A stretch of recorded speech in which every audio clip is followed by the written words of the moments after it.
पोहा जलेबी की खुशबू और राजवाड़े की शान, इंदौर की हर खबर पर नजर रखना हमारी है पहचान।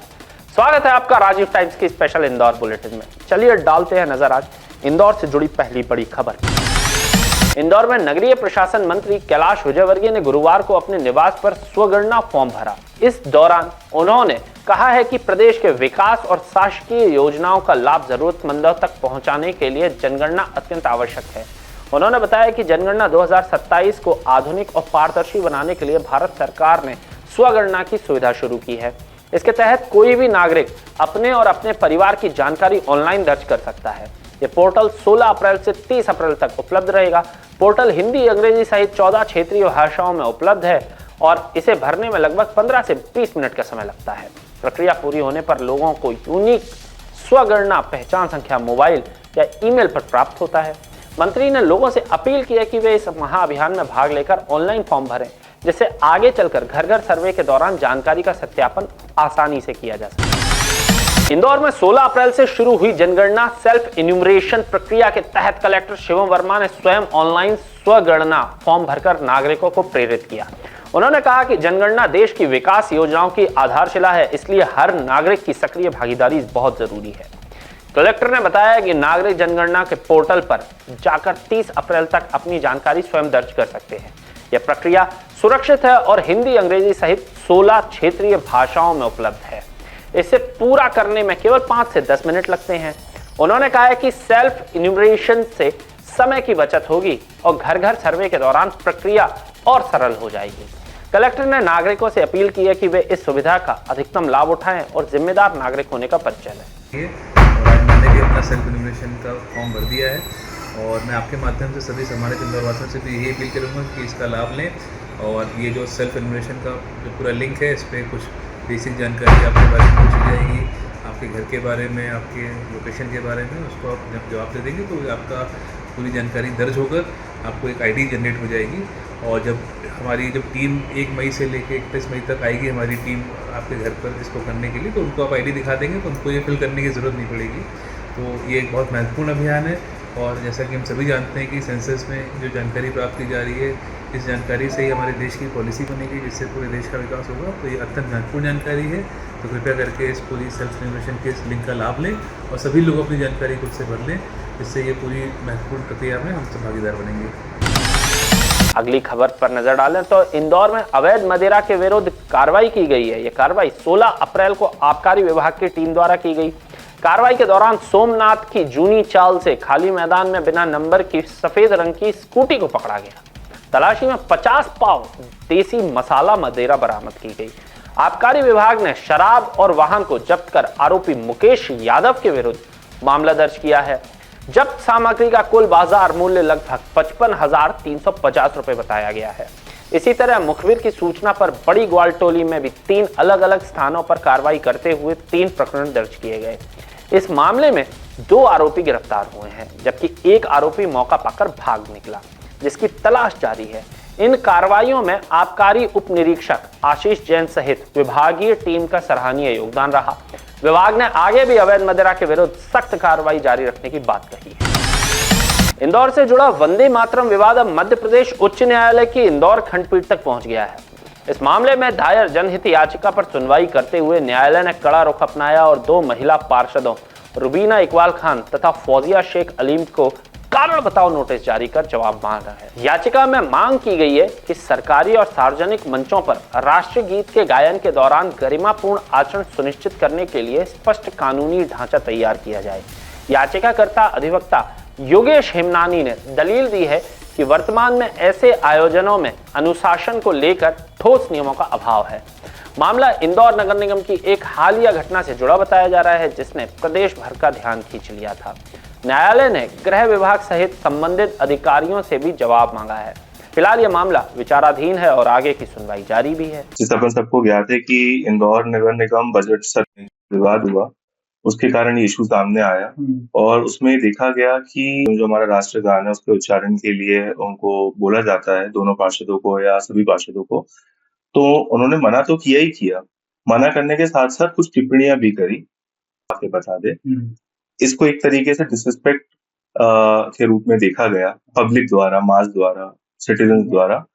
तो जब इसमें हम लोगों ने रिसर्च की तो हमें ज्ञात हुआ कर सके कि कभी किसी इंस्टीट्यूट में या सरकारी दफ्तर में अगर राष्ट्रगान गाया जा रहा है। करते अगली खबर की तरफ। इंदौर में एचपीवी वैक्सीनेशन अभियान अब तेज रफ्तार पकड़ रहा है। स्कूलों में परीक्षा और अवकाश के कारण शुरुआत में अभियान की गति धीमी थी, लेकिन अब स्कूल खुलने के बाद इसमें तेजी आई है। अब तक 33,000 के लक्ष्य में लगभग 20,000 बच्चों का टीकाकरण किया जा चुका है। स्वास्थ्य विभाग के अनुसार जिला प्रशासन की मॉनिटरिंग और स्कूलों में लगातार भ्रमण से अभियान को गति मिली है। जिला पंचायत सीईओ और कलेक्टर के निर्देशों के तहत अभियान की नियमित समीक्षा की जा रही है। सीएमओ स्वास्थ्य अधिकारी ने बताया कि पहले जागरूकता की कमी थी, लेकिन अब अभिभावकों को जानकारी मिलने के बाद वे सहमति दे रहे हैं। ये वैक्सीन सर्वाइकल कैंसर से बचाव में अत्यंत प्रभावी मानी जाती है और 14 से 15 वर्ष की उम्र में इसका बेहतर असर भी होता है।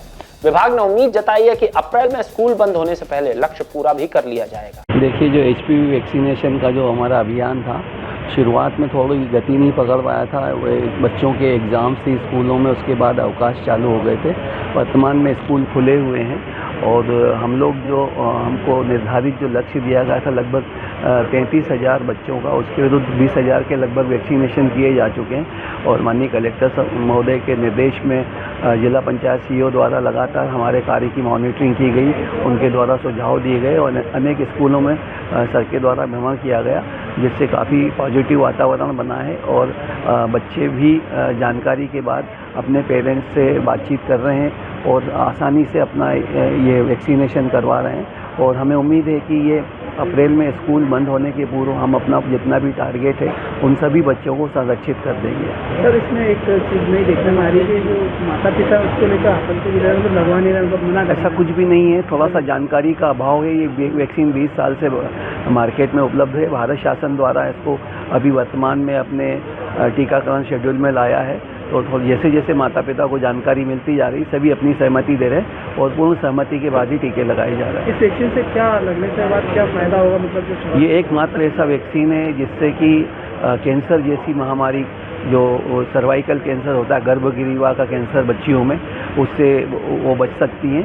तो प्रयास यही है कि जल्दी से जल्दी जो 14 से 15 वर्ष की जो बच्चियां हैं वो संपूर्ण टीकाकरण अपना इससे करवा लें, जिसमें उनमें अभी इन्फेक्शन की संभावना न्यूनतम होती है और आगे उनको अच्छा प्रोटेक्शन मिल सकता है। इंदौर के लसूड़िया थाना क्षेत्र स्थित स्कीम नंबर 136 से एक खाली मैदान में शुक्रवार को एक मजदूर का शव मिलने से सनसनी फैल गई। शुरुआती जांच में पुलिस ने हत्या की आशंका जताई है, जिसमें मृतक का सिर कुचला पाया गया है। हम आपको बता दें, स्थानीय लोगों ने मैदान में शव पड़ा देखा और तुरंत पुलिस को सूचना दी। मौके पर पहुंची पुलिस ने शव को कब्जे में लेकर जांच शुरू कर दी है। पुलिस के अनुसार प्रारंभिक जांच में यह मामला हत्या का प्रतीत हो रहा है। फिलहाल मृतक की पहचान नहीं हो सकी है और उसकी शिनाख्त के प्रयास जारी हैं। घटनास्थल के आसपास लगे सीसीटीवी कैमरों की फुटेज भी खंगाली जा रही है ताकि आरोपियों तक पहुंचा जा सके। पुलिस ने कहा है कि सभी पहलुओं पर जांच की जा रही है, जल्द ही मामले का खुलासा भी किया जाएगा। पुलिस थाना लसूड़िया के अंतर्गत सुबह लगभग 7 बजे के आसपास जानकारी मिली थी, कोई जो निरंजनपुर के पास ग्राउंड में कोई मृत अवस्था में पड़ा है। इसको जब चेक किया गया तो प्राइमा फेसी इसका जो सिर पर कोई ईंट या पत्थर मारा गया था और इसकी अभी पहचान शिनाख्त स्थापित नहीं हुई है। प्रारंभिक रूप से ये लगता है कि होमिसाइडल होने से इसमें एक हत्या अर्थात 103 बीएनएस के तहत अपराध पंजीबद्ध किया जा रहा है और इसमें जो मृतक है उसकी शिनाख्त मतलब उसका आइडेंटिफिकेशन करने का प्रयास किया जा रहा है, साथ में इस पूरी घटना की पतासाजी के लिए। इंदौर में 18 अप्रैल को नारी शक्ति फॉर विकसित भारत रन का आयोजन किया जाएगा। इस कार्यक्रम में हजारों महिलाएं विकसित भारत का संकल्प के साथ दौड़ लगाएंगी। कार्यक्रम की शुरुआत भाजपा प्रदेश प्रवक्ता एवं विधायक अर्चना चिटनीस हरी झंडी दिखाकर करेंगी। देवी अहिल्या मातृ शक्ति मंच की सदस्य विधायक मालिनी लक्ष्मण सिंह गौड़ सहित महिला कार्यकर्ताओं ने बताया कि ये रन सुबह 6:30 बजे राजवाड़ा चौक से शुरू होकर गांधी हॉल तक आयोजित होगा। आयोजकों ने बताया है कि प्रधानमंत्री द्वारा नारी सशक्तिकरण के लिए नारी शक्ति वंदन अधिनियम लागू किया गया है, जिससे महिलाओं की भागीदारी और मजबूत होगी। इसी संकल्प के साथ यह आयोजन किया जा रहा है। इस रन का आयोजन देश के 7 शहरों बेंगलुरु, मुंबई, पटना, कटक, दिल्ली, जयपुर और इंदौर में किया जा रहा है। नारी शक्ति वंदन अधिनियम माननीय प्रधानमंत्री जी इस 3 दिवसीय सत्र में कल से नारी वंदन अधिनियम पर एक दौड़ का आयोजन रखा है, सिर्फ महिलाओं के लिए।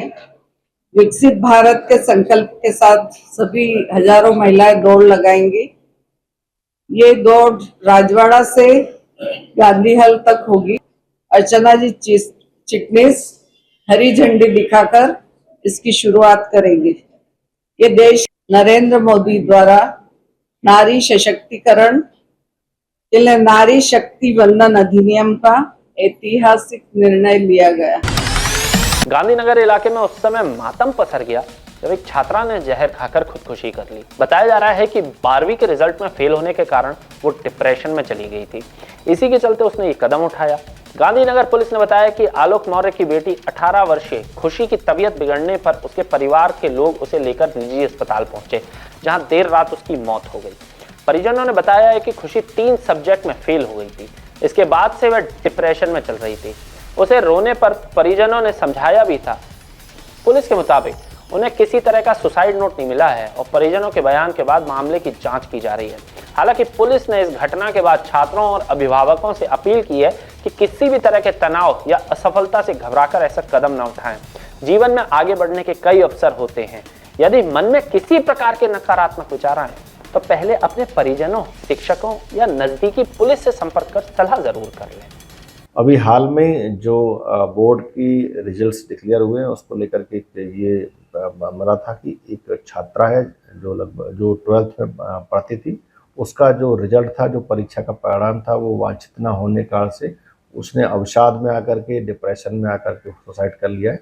पुलिस ने इस मामले में मर्ग पंजीबद्ध किया है और कारणों की जांच की जा रही है। इसके माध्यम से मैं अपील भी करना चाहूँगा सभी छात्रों से, परीक्षा परिणाम कुछ भी आए तो उसको लेकर हमें हतोत्साहित या निराश होने की आवश्यकता नहीं है। हमें लगातार संयम और साहस से आगे बढ़ते रहना है। ये परीक्षा के परिणाम कई बार आते जाते रहते हैं, लेकिन हमें ज़िंदगी में कभी निराश नहीं होना है।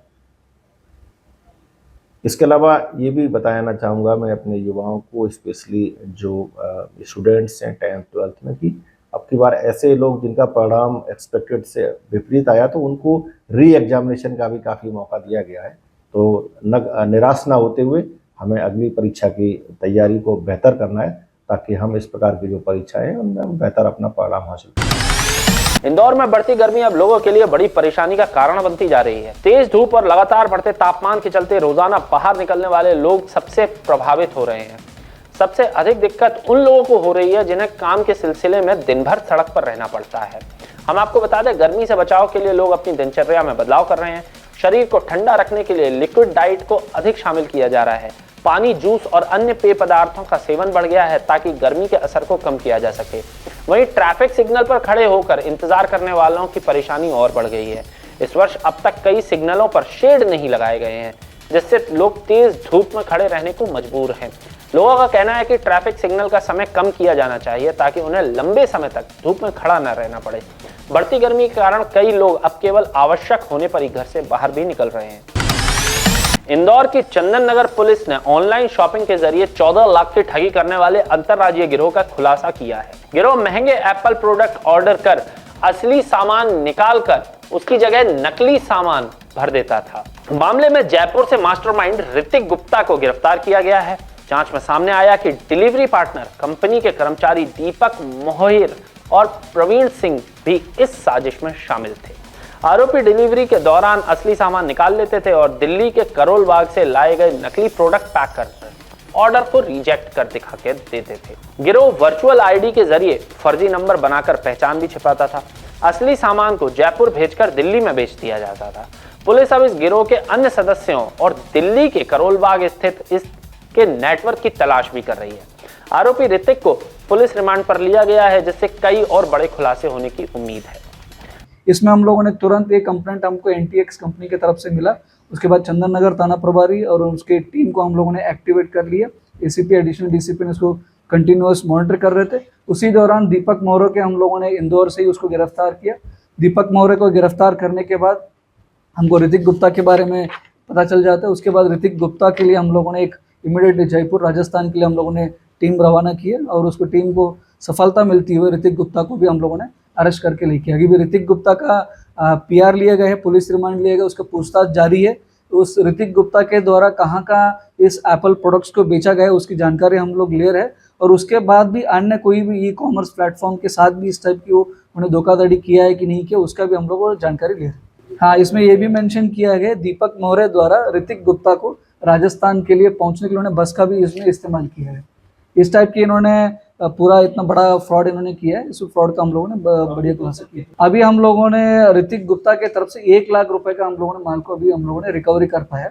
अभी और भी उसका पूछताछ जारी है, और भी इसमें माल को रिकवरी करने का इसमें आशा है। अभी एप्पल एयरपॉड्स ये 15,000 रुपए पर एक एयरपॉड्स की बनती है, और उसके अलावा एप्पल पेंसिल बनती है, 15 से 20,000 की एप्पल पेंसिल आईपैड के लिए यूज होती है। इसका इन्होंने 2,000 और 1,000 रुपए के यहाँ पे लोकल अवेलेबल चाइनीज प्रोडक्ट्स या डुप्लीकेट प्रोडक्ट्स रहते थे, उसमें रख के उन्होंने रिप्लेसमेंट करता था। ओरिजिनल माल था, उनको तो कोई बेचा होगा, इन्होंने ये कहाँ खपाया? अभी उन्होंने ऋतिक गुप्ता का हम लोगों ने PR लिया है, कल ही लिया है, उसका भी पूछताछ जारी है।